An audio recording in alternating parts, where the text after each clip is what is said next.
Sono stati spenti poco dopo l'ora di pranzo gli incendi che dalla serata di ieri avvolgevano i colli Sarrizzo di Messina, fiamme che hanno provocato un odore acre di bruciato in tutta la zona del centro città. Sono stati necessari anche 3 Canadair per avere la meglio delle fiamme che hanno mandato in fumo oltre 200 ettari di macchia boschiva, pini e sequoie anche secolari, un patrimonio ambientale di grandissimo valore. Le fiamme erano partite dalla contrada Catarratti nei pressi della foresta di Camaro, stessa zona colpita a luglio e complice il vento di maestrale si sono diffuse lungo la strada provinciale che porta a Dinnammare. Le fiamme hanno causato anche 2 esplosioni, 2 ordigni residui bellici della seconda guerra mondiale. Resta ancora interdetta e lo sarà sino a venerdì in entrambi i sensi la strada statale 113 che va dal centro Neurolesi fino ai colli Sarrizza a causa di alcuni alberi cadenti o crollati sui quali si sta intervenendo per tagliarli e mettere in sicurezza la strada. Consentito il transito solo ai veicoli diretti al centro Neurolesi. Attualmente i roghi in corso in Sicilia sono 22, 2 ad Agrigento, 4 a Caltanissette e Catania, 1 ad Enna e Palermo, 7 a Messina e 3 a Trapani. L'impiego massiccio di 5 Canadair, ha detto il presidente della regione siciliana Renato Schifani, aggiornato costantemente dalle sale operative del Corpo Forestale e della Protezione Civile,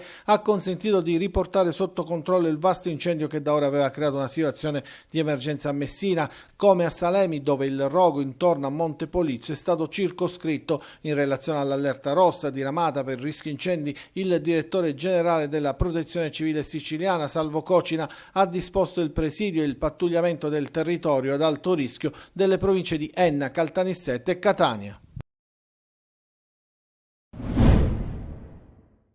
Anche a molti di loro è arrivato l'ultimo SMS che praticamente annuncia la fine dell'erogazione del reddito di cittadinanza. Una nuova manifestazione di protesta questa mattina a Palermo degli ormai ex percettori che chiedono un lavoro che possa permettergli di andare avanti. Chiedere un lavoro per tutti i siciliani che ne hanno diritto, considerato che sono 100.000 siciliani che hanno perso il diritto del reddito di cittadinanza già a partire dalla mensilità di agosto, e sicuramente con 350 euro al mese queste persone non possono campare, non possono avere una vita dignitosa. E poi tra i manifestanti c'è chi non può pagare la bolletta della luce. Sto vedendo che bolletta mi è arrivata e io da agosto in poi non prenderò neanche più una lira. Questa bolletta io direi al governo come la dovrò pagare, con quali soldi? Soldi io non ne ho, io chiedo un lavoro come chiediamo un lavoro noi e tutti i percettori. Noi vogliamo un aiuto del governo. Hanno mandato a noi alcune comunicazioni, gente disperata che è venuta da noi a dire io non so cosa fare, e hanno voluto, tentavano anche il suicidio. Io invito tutti anche a vedere negli ultimi articoli di giornale persone disperate che veramente adesso vivono pure sotto i ponti perché hanno ricevuto gli sfratti, e gente che adesso nemmeno può pagarsi la casa. Il corteo ha sfilato lungo le vie della città fino all'assessorato al lavoro, una marcia triste, gonfia di rabbia e preoccupazione. Con l'ultimo reddito che ho preso di luglio ho cercato, sapendo che adesso ad agosto non avrei avuto più niente, neanche si sa un qualcosa per i mesi successivi, ho preferito comprare al discount delle scatolette, queste che costano 50 centesimi, di ceci, di fagioli, di lenticchie, di minestrone, che sinceramente sono anche un po' immangiabili, però visto che qualcuno dice che noi mangiamo anche bene, noi poveri, ma vorrei vedere, perché non posso più andare dal mio fruttivendolo a comprare la verdura e la frutta, e quindi logicamente devo mangiare così. Non vogliamo mai, non vogliamo mai, non vogliamo. Abbiamo preso a campione 3 zone di Catania, diverse tra loro e distanti tra loro: Librino, Canaricchio e Picanello. Unico comune denominatore la spazzatura. Parte oggi la nostra inchiesta che abbiamo battezzato Catania Sporca, per cercare di capire insieme a voi chi è o chi sono gli sporcaccioni di turno, soprattutto perché la città non riesce a superare l'emergenza rifiuti. Lo ha recentemente ammesso il sindaco Enrico Trantino, che ha più volte puntato il dito contro l'inciviltà della gente. In centro o in periferia non cambia molto la situazione, sacchetti di immondizia invadono le strade, non tutti rispettano giorni ed orari del calendario della differenziata, tanti ancora continuano ostinatamente a lasciare la spazzatura sui marciapiedi. Sullo sfondo l'organico esiguo della polizia municipale che non può garantire controlli efficaci. Discariche a cielo aperto sotto gli occhi di tutti, che vengono bonificate e che dopo pochi minuti tornano ad essere invase di spazzatura, divani, elettrodomestici e rifiuti di ogni genere. È il caso di via Cagnoni a Picanello, cui si riferiscono le nostre immagini. Uomini e mezzi della Gema hanno rimosso tonnellate di spazzatura, altri uomini l'hanno già sporcata. Siamo a Picanello e questo è uno dei tanti marciapiedi invasi da elettrodomestici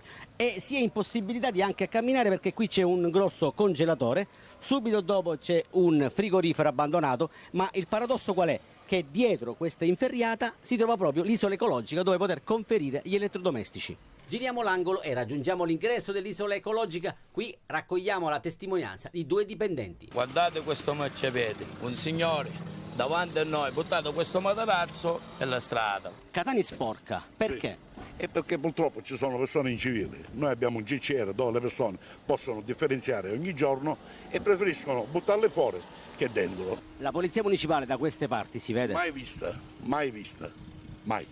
Inciviltà e scarsi controlli, il presidente della seconda municipalità, Claudio Carnazza, non le manda a dire. I controlli mancano perché sappiamo che a Catania il corpo dei vigili urbani è in emergenza. Sul territorio comunale sono state installate decine e decine di telecamere, ma occorre anche guardare le immagini.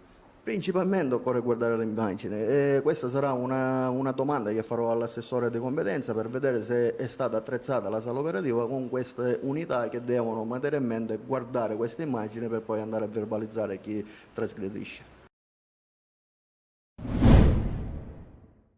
Promettevano di trovare un lavoro al nipote, lo sistemiamo noi, dicevano, ma a sistemarsi erano solo loro, i truffatori.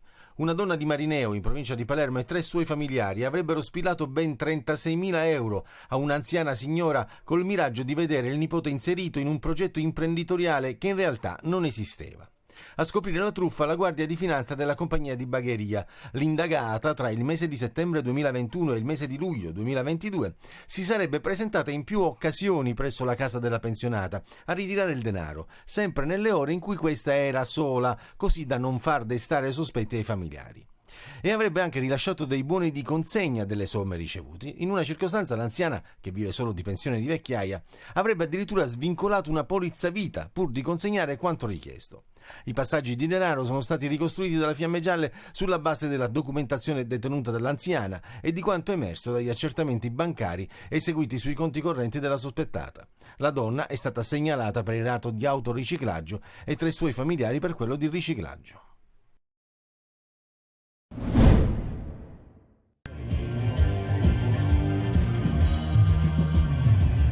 Le 3, cuore che batte, tu non ci sei più.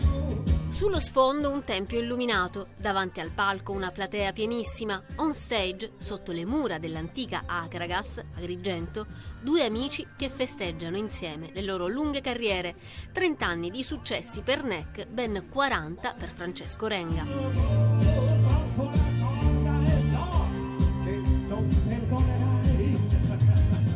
Dopo il Teatro Antico di Taormina, i 2 artisti infiammano il Teatro della Valle dei Templi, reduci dal successo dell'inedito L'Infinito più o meno, dove entrambi parlano di paternità, e in vista del loro album insieme in uscita a settembre, Renga NEC.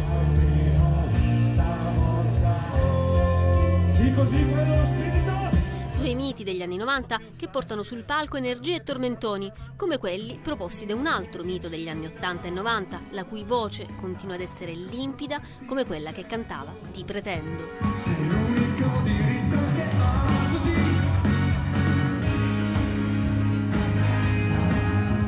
Il tour estivo di Raff, leggenda del pop italiano di ispirazione internazionale, passa anche dalla Sicilia. Qui siamo a Città Giardino, Melilli, provincia di Siracusa. Il boom arrivò con Self Control, riempipiste in discoteca a cui tutt'oggi è ancora impossibile resistere.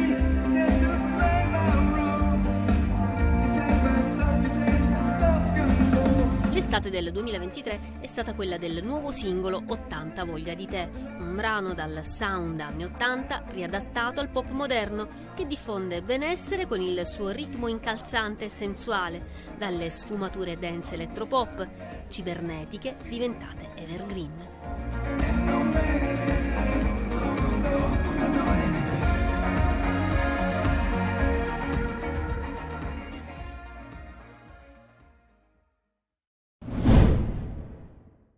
C'è anche Henderson, l'ultimo arrivato in casa Palermo, convocato da Eugenio Corini per la trasferta di domani a Reggio Emilia contro la Reggiana. La terza giornata di B, anche se per il Palermo si tratta della seconda gara in campionato, visto che nel weekend non è sceso in campo. Tra i convocati non c'è Buttaro, infortunato. Sarà un Palermo già diverso rispetto a quello che ha giocato alla prima a Bari e ha pareggiato. In campo Corini darà spazio a Lund sulla sinistra e a centrocampo, se non da titolare, dovrebbe giocare a gara in corso anche Henderson, centrocampista che arriva dall'Empoli. In avanti non ci sono dubbi, ci sarà il tridente formato da Di Mariano, Brunori e Insigne.